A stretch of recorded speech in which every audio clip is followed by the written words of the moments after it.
नमस्कार, जनमुखी लाइव से मैं सुमान राय।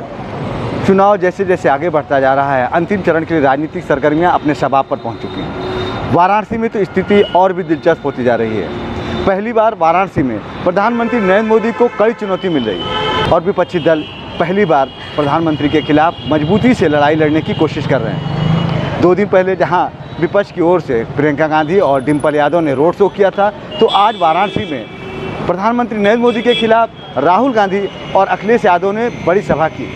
इस सभा में लोगों की भारी भीड़ इस बात का संकेत दे रही है कि वाराणसी में चुनाव एक तरफा नहीं होने जा रहा है। इस बात को समझते हुए भारतीय जनता पार्टी ने बनारस में अपने सभी नेताओं को उतार दिया है और कांग्रेस और इंडिया गठबंधन के भूमिहार प्रत्याशी होने की वजह से कई भूमिहार नेताओं को भी वाराणसी में खास तौर से उतारा गया है। कुल मिलाकर वाराणसी में चुनाव दिलचस्प होने जा रहा है। आइए हम देखते हैं कि बनारस की सभा में अखिलेश यादव और राहुल गांधी ने किस प्रकार प्रधानमंत्री नरेंद्र मोदी और भारतीय जनता पार्टी पर जमकर हमले किए। ऐसे तो हम लोग आपके लिए लगातार संघर्ष कर रहे हैं और संघर्ष का रास्ता अपना करके आगे बढ़ रहे हैं, लेकिन जो घबराए हुए लोग हैं वो हम लोगों को शहजादा बोल रहे हैं। जो शहजादा बोल रहे हैं वो सुन लें कि ये इस बार दोनों शहजादे न केवल शह देने जा रहे हैं बल्कि इस बार मात भी देने का काम करेंगे। जिन्होंने मां गंगा की कसम खा करके, जिन लोगों ने मां गंगा की कसम खा करके ये कहा था कि मां गंगा साफ हो जाएगी, हमारे क्यूटो के लोग जानते होंगे मां गंगा तो साफ नहीं हुई, लेकिन जितना भी बजट उसके लिए आया वो सब साफ हो गया है। मां गंगा वैसे ही बह रही हैं और जिस गांव को गोद लिया था, जिस गांव को गोद लिया था उस गांव का तो कोई नाम ही नहीं ले रहा है, उस गांव को कोई पहचानता भी नहीं है। बताओ बीजेपी की सरकार ने धोखा दिया कि नहीं दिया? और जो लोग निवेश के नाम पर बड़े बड़े आयोजन कर रहे थे, बड़े बड़े पंडाल लगवा रहे थे, सजावट कर रहे थे और कहा कि लाखों करोड़ का निवेश आएगा, लेकिन निवेश जमीन पर नहीं पहुंचा। न निवेश आया और न कारखाने लगे, न उद्योग लगे। और जो बड़े बड़े डिफेंस कॉरिडोर की बात की थी कि मिसाइल बनेंगी, टैंक बनेंगे और न जाने कौन कौन सी मिसाइलें बन जाएंगी, लेकिन आज जब 10 साल बाद पीछे मुड़ करके देखते हैं तो इन्होंने वो दिवाली का रॉकेट भी नहीं बना पाए। जो लोग डिफेंस कॉरिडोर, डिफेंस के नाम पर इन्वेस्टमेंट लाना चाहते थे, वो दिवाली का रॉकेट तो दूर, बनारस वाले जानते होंगे वो सुतली का बम भी नहीं बना पाए। बताओ G20 को आप समझते हो G20 क्या है? ये जो G20 के आयोजन हुए थे, बनारस में हुआ, देश में हुआ, आप जानते हो G20 का मतलब? G20 का मतलब है 2 गुजरात के, बाकी बीजेपी के 0। बताओ यही तो है उनका G20। इंडिया गठबंधन ने मन बना लिया है, इन्होंने 16 लाख करोड़ रुपए अरबपतियों को दिए। अब हम लाखों करोड़ रुपए हिंदुस्तान के गरीब लोगों के बैंक अकाउंट में डालने जा रहे हैं। महालक्ष्मी योजना, हिंदुस्तान के सारे गरीब परिवारों की लिस्ट बनेगी। हर परिवार में से एक महिला का नाम चुना जाएगा। इस पवित्र काशी में लाखों लोगों के नाम इस लिस्ट पे आएंगे। जिनकी जमीन छीनी गई है उन परिवारों के नाम इस लिस्ट पे आएंगे जिन पर गलत जीएसटी लगाई गई है, उन परिवारों के नाम इस लिस्ट पर आएंगे। बेरोजगार युवाओं के परिवारों के लिस्ट के नाम परिवारों के लिस्ट पे आएंगे। और फिर 5 जुलाई को आप अपना बैंक अकाउंट सुबह देखोगे, काशी में लाखों परिवार अपना बैंक अकाउंट चेक करेंगे और हिंदुस्तान इंडिया की सरकार ने आपके बैंक अकाउंट में खटाक से 8,500 रुपए डालने हैं।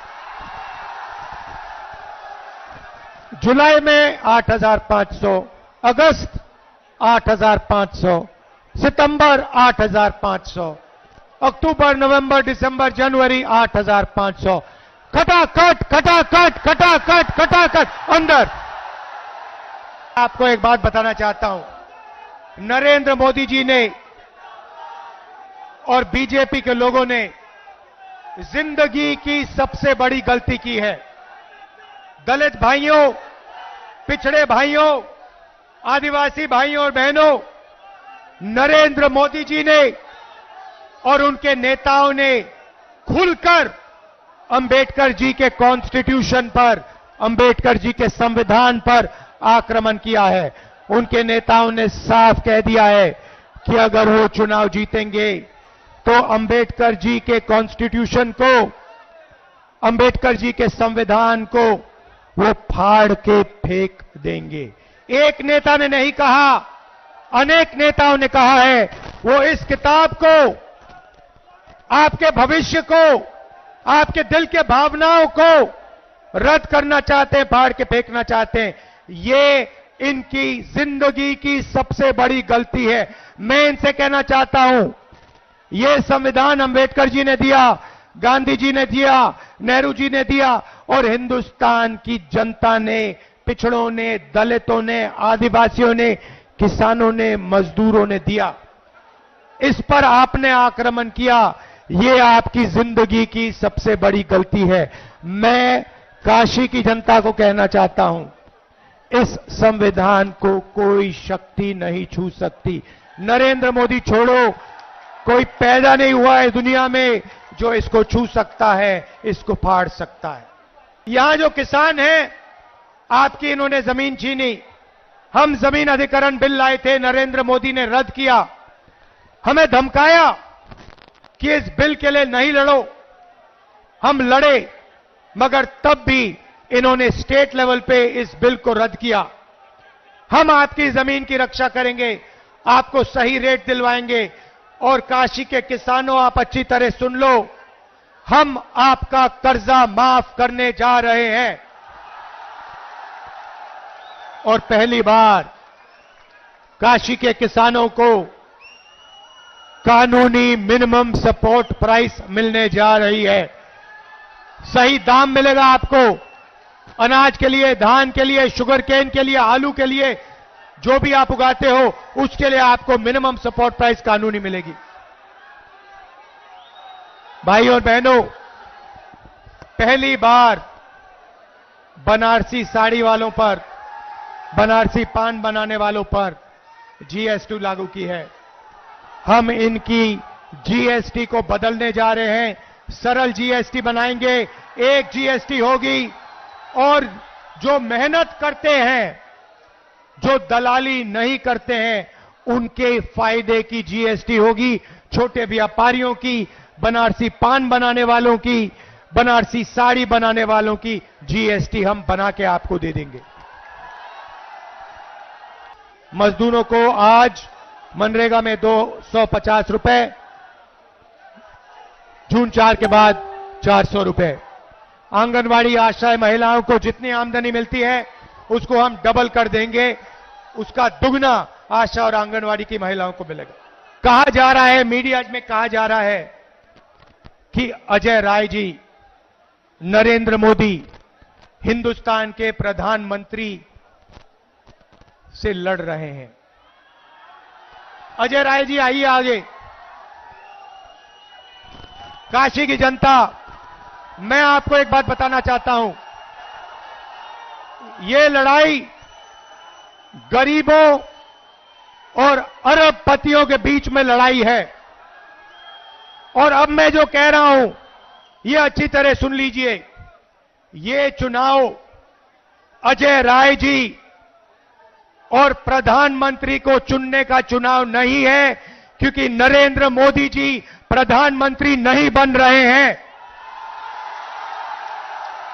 इस चुनाव में मुकाबला है नरेंद्र मोदी जी और अजय राय जी के बीच में मुकाबला है।